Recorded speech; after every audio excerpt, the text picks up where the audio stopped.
স্বাধীনতা মানুষের জীবনের সবচেয়ে কাঙ্ক্ষিত এবং অপরিহার্য উপাদান। এটি শুধু রাজনৈতিক মুক্তি নয়, বরং চিন্তা, বিবেক, মতপ্রকাশ, ধর্ম, শিক্ষা, সংস্কৃতি এবং অর্থনীতির প্রতিটি ক্ষেত্রে মানুষের মৌলিক অধিকার।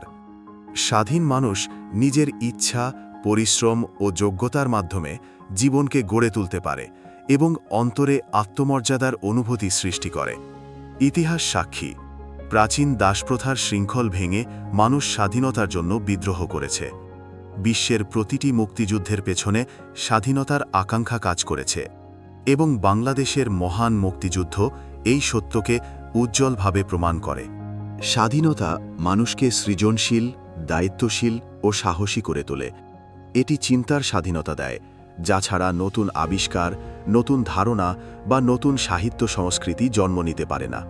তবে প্রকৃত স্বাধীনতা কেবল অধিকার নয়, এটি একটি দায়িত্ব। অপরের অধিকারকে সম্মান করা, সমাজে ন্যায় প্রতিষ্ঠা করা এবং মানবতার কল্যাণে কাজ করা হলো এর অপরিহার্য অংশ। স্বাধীনতার আগুন একবার মানুষকে জ্বলে উঠালে তা প্রজন্ম থেকে প্রজন্মে ছড়িয়ে পড়ে, দুঃখ দুর্দশার মাঝেও এগিয়ে যাওয়ার শক্তি দেয়। অতএব স্বাধীনতা মানুষকে সাহসী, সৃষ্টিশীল ও দায়িত্বশীল করে, ইতিহাসে অমর, মানব চেতনায় অনন্ত এবং ভবিষ্যতের জন্য অপরিহার্য।